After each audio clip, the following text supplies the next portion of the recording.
today on the show we have Fred Steck, who, as I understand, is also, or is in the Bay Area, I should say, another California resident like us here today. All true. Fred has a distinguished career in finance and a background on Wall Street, specifically with Goldman Sachs, and we'll dig into that a little bit too. But I think the main point of our topic today is going to be some details around his new book and some topics around connectivity, authenticity, and a few other things. So as you know, the Retirement Power Play podcast, we've got the word retirement in there. And for those of you that are listeners to the show, know that we're big hockey buffs here. My Bruins got clobbered last night again, so it's been a tough going. But the term power play in the sport of ice hockey relates to one team having an advantage over another. When a player gets a penalty on the opposing team, then the team has a power play, and it's 5-on-4. And that's usually typically for 2 minutes. And so I equate that to the retirement equation, because on this podcast, if we can do certain things to give our listeners, to give our clients, to give our colleagues and whatnot a leg up, an advantage on the things that they're doing. And retirement's a big term, right? But really the way we look at it is those decisions that you make to getting to retirement and through retirement, right?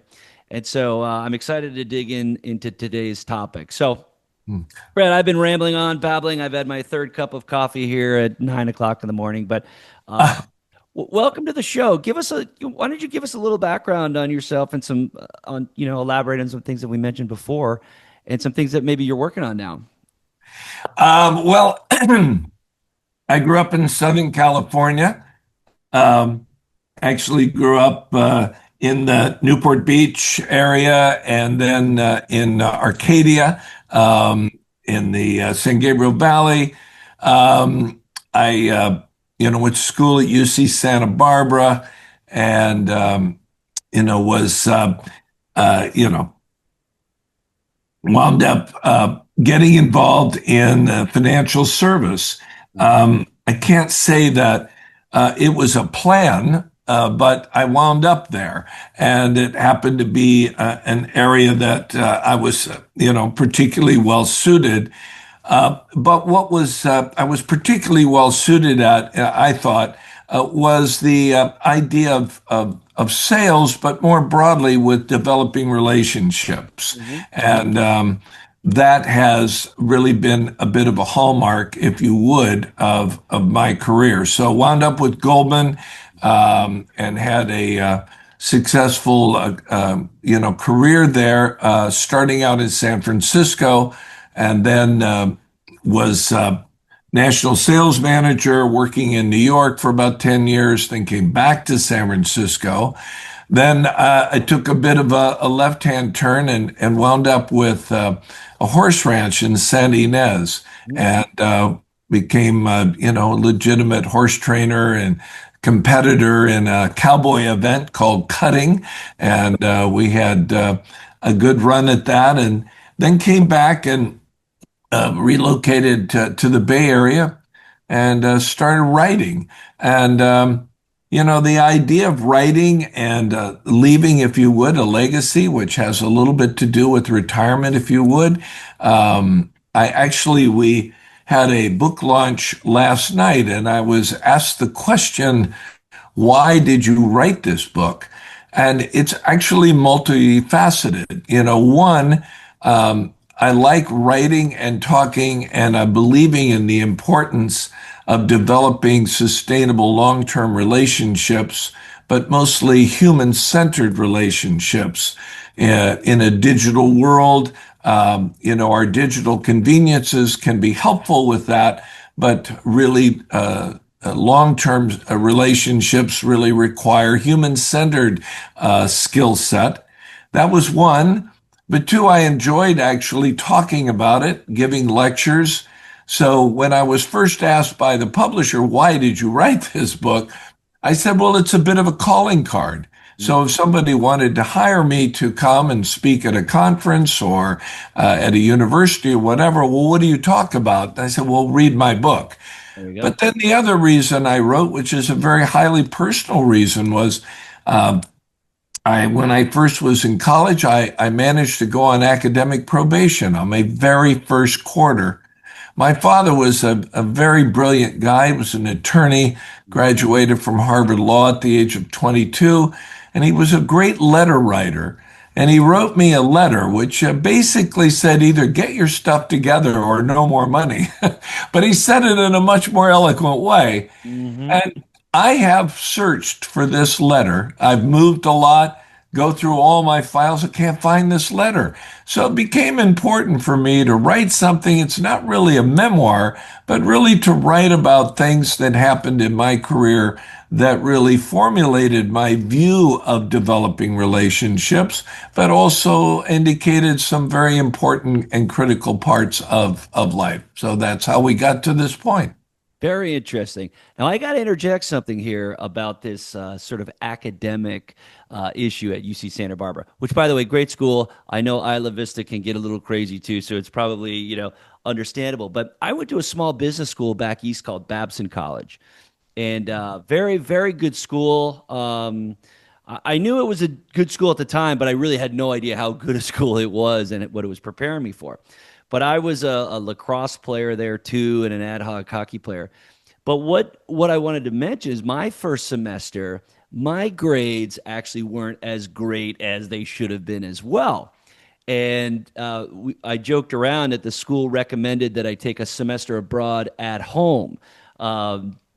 To sort of get my stuff together.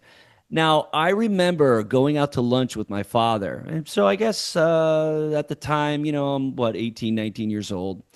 Um, and I said, Dad, these teachers, they don't know what they're talking about. I did my work and, I got practices and, everybody's out to get me, this and that. And he says, no, no, I understand. I understand. And my father, very like your dad, very smart man, engineer, right? So really analytical thinker. And he was an officer in the Navy and served in the Vietnam War and everything. So we're at this diner in New Hampshire where I grew up. And he takes this piece of paper and he says, I understand, Tim. Look, it's tough. It's a tough world out there. And he slides across the table an application to enlist in the U.S. Navy, right? And here I'm worried about if I'm going to be in the starting lineup, on the sports teams. Now it's like, wait a minute, we're going to go away to all this stuff. And I was not cut out for that, especially at the time. And that was a huge wake up call for me. So our stories kind of interlap there, which I thought was kind of interesting. I Yeah. ended up taking a semester off. I went to Boston University, got almost a 4.0, which for my academic abilities would have probably been out of reach. Um, and then went back to Babson and graduated. Did very well. That was a pivotal point in my life where it really shifted. Okay, so Yeah. I want to unpack some things in the book, but I want to give a little context about the framing and the reference point just from Goldman Sachs. Now, Goldman Sachs is a name that gets thrown out there as sort of the gold standard in Wall Street, very prestigious, right? Very good capabilities. They deal with the highest of the highest net worth clientele. But there's also another side, right? People call it what is it, the great vampire squid or whatnot.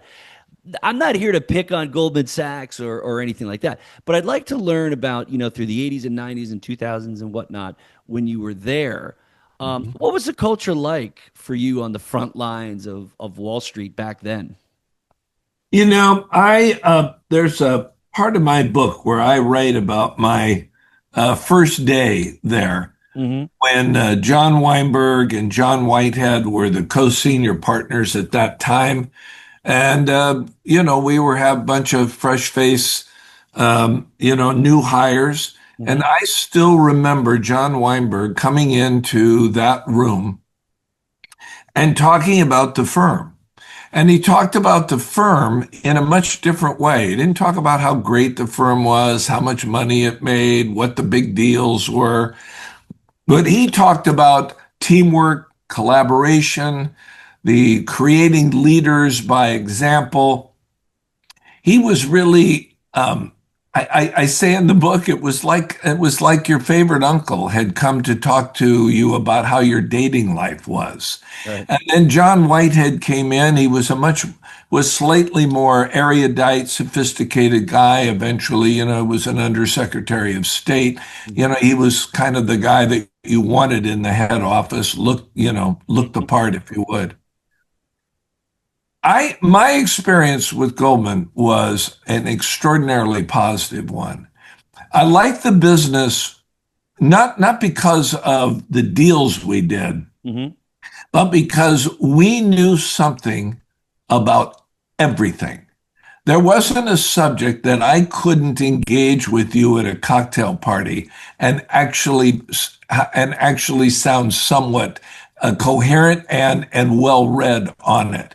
It was the level of information that came, not, we're not talking insider information, Sure. just the level of information that came across the desk at a firm like that, which was amazing. I was a history major in school.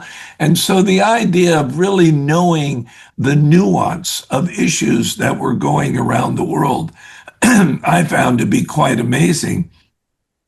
We, as a firm, really did promote the idea of working collaboratively. Mhm. The idea of teamwork was really important, so important that it was really part of our mid-year and year-end reviews. You literally got paid more by really supporting your colleagues around you.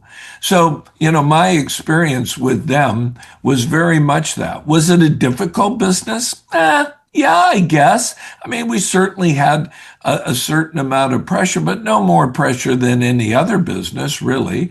Were there demands on our time? Yeah, yeah. We worked long weeks, we worked long hours. Sure. But for me, it was an atmosphere that was collegial and collaborative.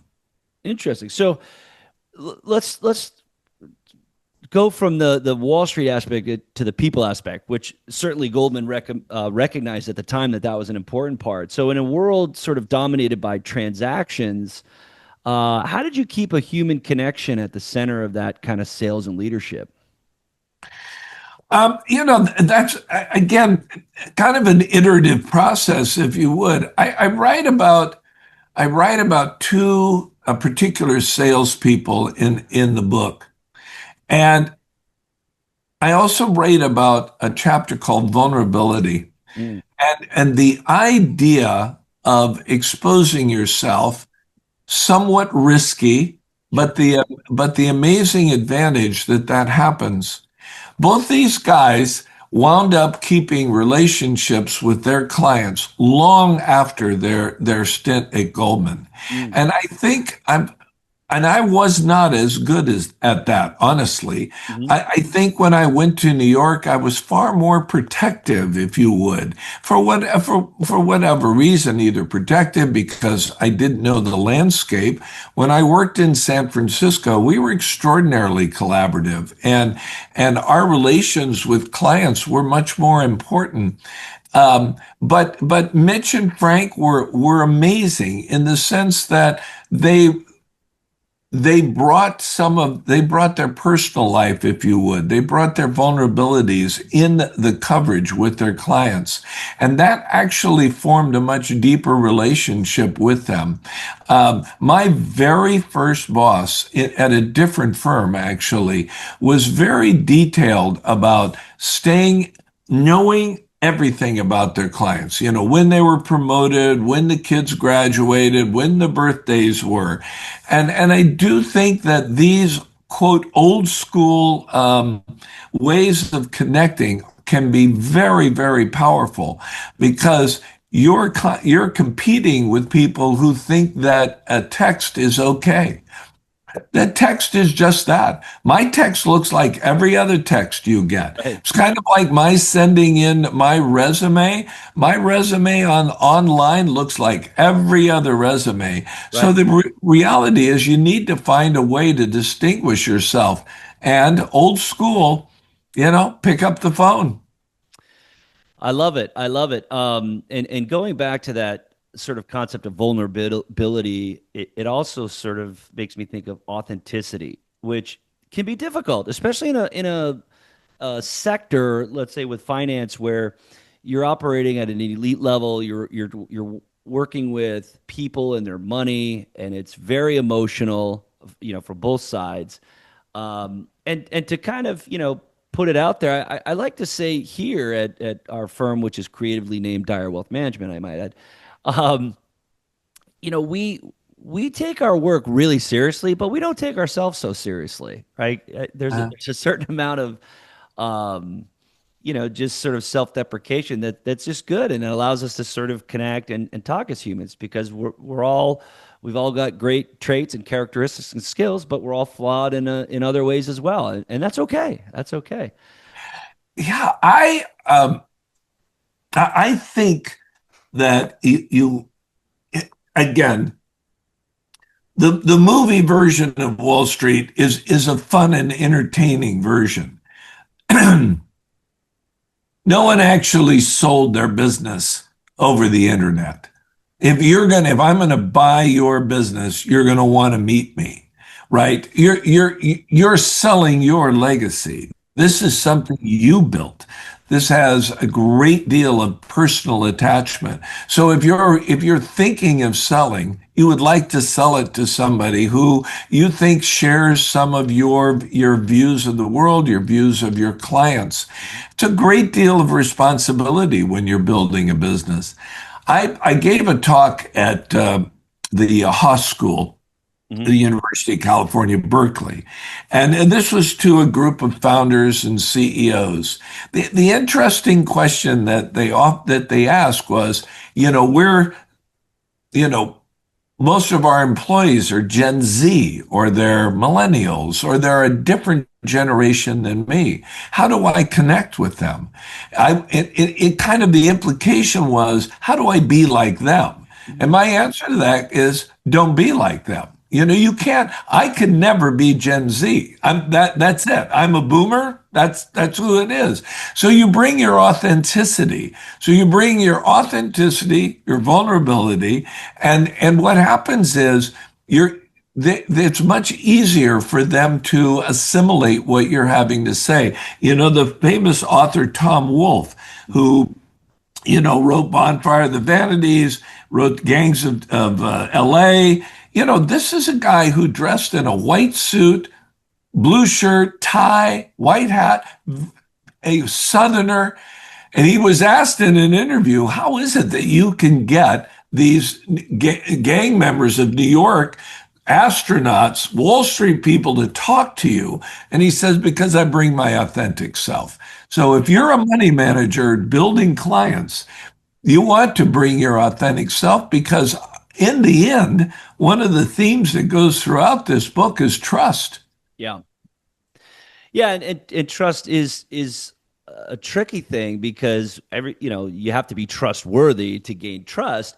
But if you push too hard to, broadcast your trustworthiness, then it looks like virtue signaling, and it's not Right. necessarily something tangible. So, I had a mentor back in the day. He used to say, yeah, the way you build trust is be trustworthy. The way you help clients is to help them. So I think that's a good point. I want to go back to what you were talking about a minute ago about texting, right? Which, I'm right behind the boomers, right? I was in 75, so we're what gen what is it, X or Y? Yeah, I'm Uh, not sure what I but exactly. yeah, so I can remember a story. I was over playing in a hockey tournament in Germany, and I was hanging out with some local people there, and they were texting each other. And I was like, "Why would you do that when you just pick up the phone and be like, hey, we're at this pub, come meet us," And they're like, "Oh, this is so much easier because if they can't pick up the phone, then they just reply when they can." I thought it was absolutely nuts. Fast forward here 20 years and whatnot, and I don't know if I pick up the phone nearly enough because there's so much spam and other things that come through. Right. And so I do a lot of texting. But let's go through and you mentioned, hey, pick up the phone, but let's see if we can bridge that gap a little bit. And we don't have to give away all the secrets of the book, but let's talk about this connection in a digital world, right? Because I think that's the crux of what you're articulating. Yeah. Well, um, actually, I'll tell you a little better story on this in my view. I mean, I think there's several things. So part of the problem, and I text as well. I think the original idea of texting was kind of the um, confirming an appointment, Yep. letting you know we're late or whatever it was. And Yeah. now we've really extended it because it's become so much easier. Like if you and I if we have difficulty, it's much easier for me to be harsh by texting than Mhm. it is if we're sitting across the table from each other. Yeah. And I think that's a little bit dangerous. Part of the problem with texting is that the emotion lies with the reader. So you and I are going to meet for lunch, right? And I'm Midtown LA. I'm coming down to San Diego. Traffic on 15 is horrible, right? Yeah. You text me and say, "Hey Fred, I'm at the restaurant." And I'm reading it. I said, "God damn it, Tim. I'm doing the best I can, right? Because I'm having a miserable day." That's right. But but your text is no, no, no. I'm here. I'm happy. Take your Right. time. Yeah. It's a completely different kind of thing. But if you had picked up the phone and said, "Fred, I'm at the restaurant," I'm saying, "Oh my God, you can't imagine what 15 is like. Take your time, pal. I'm here. I'm doing some work. Look forward to seeing you." Right. It's a much different transaction. And so, listen, this is not an anti-digital book. I mean, I find that, digital conveniences are terrific. It's a great way to keep track of clients' birthdays, whatever, and allows you to be able to respond to things that are important. But I think we have to remember that digital is bringing us all to average. And the real goal is, how do I look more than average? If my resume looks the same as yours, if my text is the same as yours, and I am trying to either develop a relationship with you, I'm trying to sell, whether it's a romantic relationship, Right. whatever, the idea of distinguishing you is really the goal. Because if everybody is on the playing field at the same level, what's going to make you look better? Yeah, I had an experience with that recently. I had somebody reach out to me that had found me through not even a mutual connection. I think it was sort of an SEO type search, which is pretty rare Uh, because we're in a crowded space and there's a lot of people that. yeah, But I had a Zoom call with these two business owners that were starting a new venture, and I remember just kind of having a conversation with them over a Zoom call, and they were explaining their situation, and I says, there's a lot of people out here that can help you with this problem. I go, what, why me? And they're like, well, you're the only guy that would get on the phone or get on a Zoom. We did all of our searches on AI and we got 80% of the way there, but I just need somebody that's walked down that path before to look me in the eye and say, yeah, this is the right way forward. And yeah, that might seem like table stakes for us or maybe some other people, but it isn't necessarily the norm, right? It's get a quick auto email that goes out, get a 100%. so you got to sort of pattern interrupt that and I've, put that human element to it. Yep. I have a good story for you, given your hockey interest. Right. So my youngest son is a hockey player. Okay. Listen, listen, I don't even know how to spell hockey. All right. I'm a Southern California guy. We played tennis. We went Yep. sailing. We were surfers. Anyway, we're living in New York. William gets involved in hockey. Hockey has become instrumental in his career. Hmm. He plays at a very high level. He played for Shattuck St. Mary, Oh, he which did. is Oh, yeah. in Faribault. Interesting factoid. There's not an NHL team that doesn't have at least one graduate Yeah. from Shattuck. He Sidney went to Crosby. Michigan. Yep. Huh? Sidney Crosby went there. Yeah, exactly. Michigan went to Michigan State. He wound up in Denver. He coached the club hockey team at Denver University, NC2A, champion university. Yep. He now works at a, high-end insurance agency. Okay. And I think 80% of his clients are all involved in hockey or are hockey players or are current hockey players. And he has literally developed this by by with the cultness of hockey. Yeah. If you're a hockey player, you're part of the cult, especially at Fraternity. a Yeah. high level, Yep. because once you have established the trust with these players, they tell other players. Yep. And most of those players are when they're looking for insurance or wealth management or whatever, once you're kind of in that club, Yep. they recommend you, and it's all very personal. It's not over text. These people meet, Yep. and it's really quite an amazing story about how he has literally grown up in a texting world, but has really used his personal connections through this sport to build his career.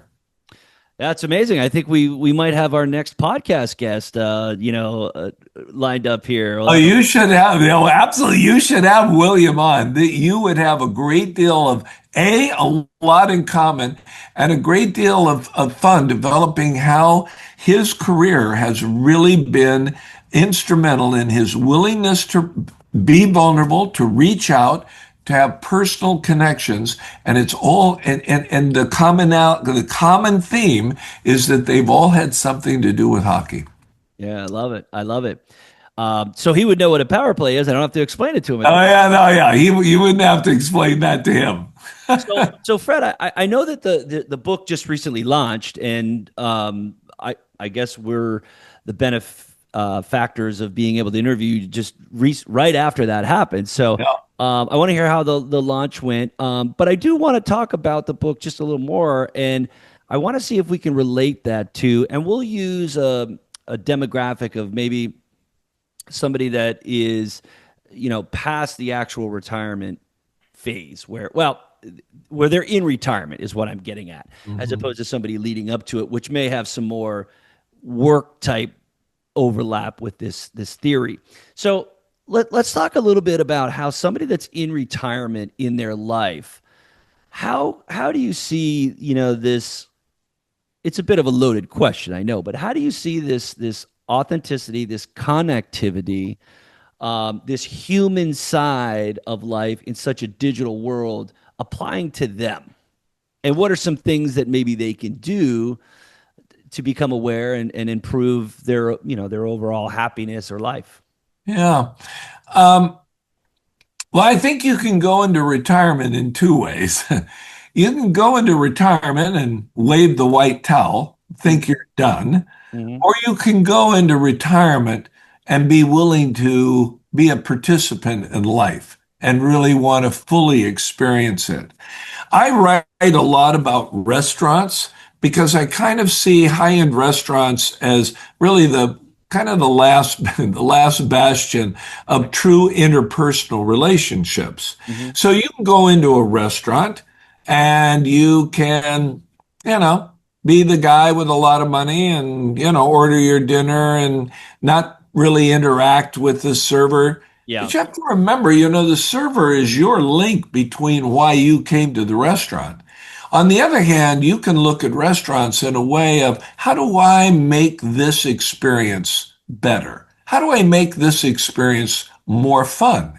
And one way you do that is start interacting with the people that are there to help you. Love it. Starts with the host, you know, that host starts off that process. I don't mean to be, quote, name dropping, but I have actually had the pleasure of developing a relationship with Danny Meyer. Okay. Now, that is an excellent book to read. It's a 25-year-old book. He literally has built his restaurant empire by the idea of interacting with his clients. The food is What's the name of the important. book? I'll just make sure I get that in here. Oh, it's called Setting the Table, Danny Meyer. Okay. Yep. 25 years old.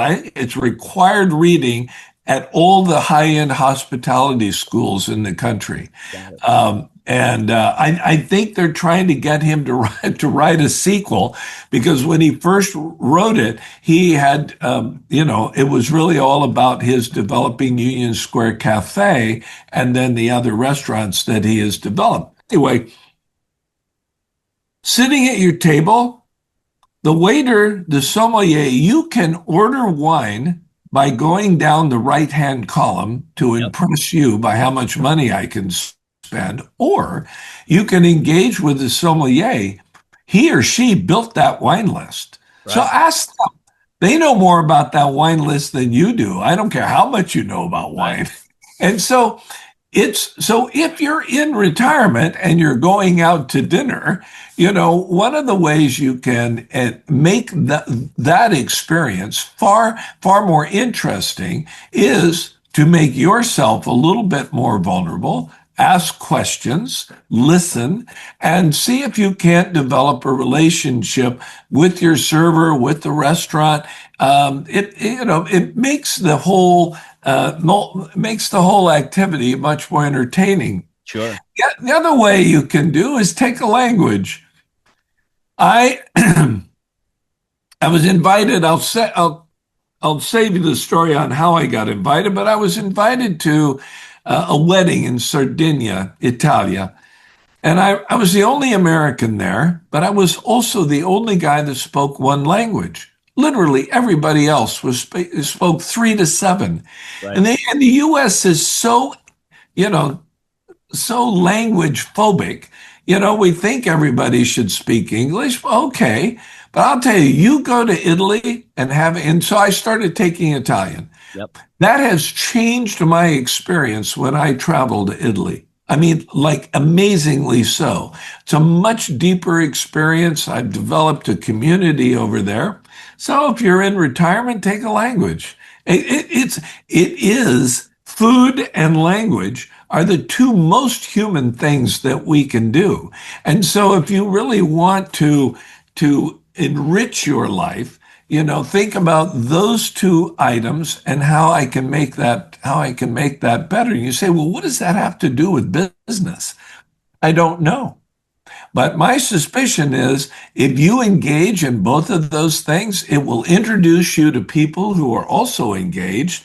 That may lead to maybe a business opportunity, maybe a social opportunity, but those are all windows that deepen relationships, make them far more sustainable, and you don't know where they'll lead. I don't know where they'll lead. But it's like we are starting a relationship. I have no idea where it will go, but I know it will go somewhere. That's right. That's such good advice too. And there's so much to unpack there. The language thing, I agree with you completely. I used to joke, we have some neighbors down the street that are they're French, right? And their kids are bilingual, and they're the same age as my young boys, 6 and 4. And so they understand French, of course. That's their first language, but their pets do too. And I laugh because I'm like, this dog understands, come here or whatever in French, and he understands English. I go, this dog's probably smarter than me because he knows two Yeah, languages. well, at least he's bilingual. Yeah, at least he's bilingual. So the other thing that you mentioned was that white towel in retirement. That's such a great way to phrase it because what we talk to our clients about is you're really not retiring from something. You're retiring to something, right? Yes, you might leave the corporate world, or maybe you're a business owner. You might have a liquidity event where you sell your company. There's a lot of different things, and it's for a lot of people that's their identity, right? Their career, and so if they're not retiring to something, they can get lost. I've got a neighbor that was a very well-known surgeon, and he was like really depressed when he stopped working, and he worked because it was just his identity, and he didn't know what to get into, and he found some other hobbies, and now his life is totally fulfilled. Yeah. So don't just be a bystander, right? It was who was it, Ferris Bueller, that said, don't be afraid to. Life moves pretty fast. If you don't, enjoy it, you might miss it. So Yeah, I mean, if you are lucky enough to have your health, you are um, don't be afraid to experiment.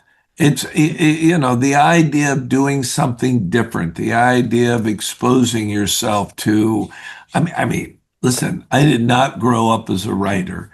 And yet, it is something that, I started writing. I write a blog.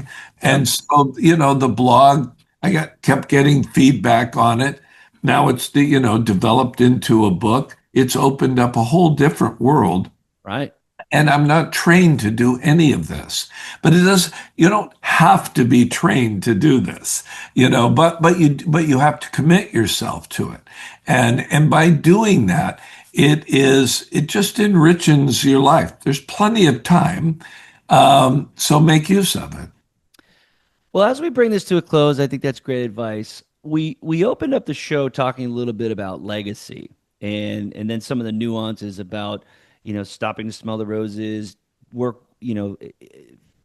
don't be afraid to have those experiences along the way. But again, as we close here, what does legacy mean to you now? And how do you hope your work continues to impact others? Um, Legacy, to me, is developing more enriching connections. So as you mentioned, we had our book launch last night. Congratulations. And the way we do the book launch, or way we did that one, is my oldest son. He also has spent a lot of time in kind of this broad genre of interpersonal relationships, developing. It's him interviewing me. And it's like he and I are having kind of like a David Letterman discussion Sure. on the book. And he's a very detailed guy, more detailed than I am. And it's I couldn't tell you how enjoyable that was. It's like it's brought he and I into, I mean, I'm very close to my kids, Yeah. but it is brought into just a whole nother dimension. And my youngest son came out and he was the host, introduced us, got questions going. So the legacy is I have discovered my legacy a conclusion and I'm going to write about what I did in the past, or is my legacy still building? And I think what this book has done for me personally is my legacy is building more within those that I am close to and those that I am becoming closer to. It's Right. really opened up a kind of a window of opportunity, which has made me think about how to redefine legacy. I have one legacy of, my work, when I was at Goldman, I mean, I knew where to go, I knew what to wear, I knew I was going to get lunch, Yeah. Yeah. Yeah. and then all of a sudden, now I'm not there. I remember calling United Airlines for the first time. I'm going, oh my God, this is miserable, right? Yes. Versus having my assistant, Sally, Yep. get me that flight, right? Anyway, so I think we look at legacy as a recounting of our past, but I think we might want to look at legacy as partially that, but also the opportunity to build out. Yeah, and how that reverberates into the future, whether we're here or whether we're not, Yeah. yeah, I look, I think that's a great way to close. That's a great point. I know that our listeners are going to really enjoy what we talked about. I want to shamelessly plug your book here one last time. So why don't you give me the title and where we get it and all that? Uh, Okay. So the book is called, I'm looking it up. The book is called Connectability: Mastering Relationship Building in Business, Sales, and Beyond. And by you should Fred be Steck. able So to, if you got to search by it author, will by Frederick Steck, Steck. yeah, You should be able to find it at most bookstores. It, of course, is on Amazon. Amazon is to books like ESPN is to college football. that's right. And, they rule the roost. But, and I have a blog, which is fredericksteck.com. Okay. And I'm available to come and speak to groups. And there you go. Oh, terrific. Well, thanks for sharing that. Make sure that if you're out there, you got a picture of it or hold the book up so they can see the Oh, cover. yeah, yeah. That way How you do we, know that you've got the right one. Okay, there's some red stuff out there. Thanks for there was sharing some that. red stuff. That's right. Exactly. That's right. Yeah, It's well, blurred in and out, but we got it. okay, fantastic. Thanks for taking some time out to share with us today. Again, I want to encourage people to go out and check out the book or reach out to you or follow your blogs. to get more information and just to remember that retirement is something to be enjoyed and lived, and it's better when we do it with people and we engage with authenticity and maybe even a little vulnerability. Yeah. Tim, I'm honored. Thank you so much. It was really enjoyable. Great to meet you, and I hope we'll talk again. The commentary on this podcast reflects the personal opinions, viewpoints, and analyses of Sage Capital Advisors, LLC, DBA Dire Wealth Management employees making such comment, and should not be regarded as a description of advisory services provided by Dire Wealth Management or performance returns of any Dire Wealth Management investments client. The views reflected in the commentary are subject to change at any time without notice. The opinions expressed in this podcast are for general informational purposes only and are not intended to provide specific advice or recommendations for any individual or any specific security. It is only intended to provide education about the financial industry. To determine which investments may be appropriate for you, consult your financial advisor prior to investing. Any past performance discussed during this program is no guarantee of future results. Any indices referred for comparison are unmanaged and cannot be invested into directly. As always, please remember investing involves risk and possible loss of principal capital. Please seek advice from a licensed professional. Dire Wealth Management provides advisory services through Sage Capital Advisors, LLC, an SEC-registered investment advisor. Advisory services are only offered to clients or prospective clients where Dire Wealth Management and its representatives are properly licensed or exempt from licensure. No advice may be rendered by Dire Wealth Management unless a client service agreement is in place.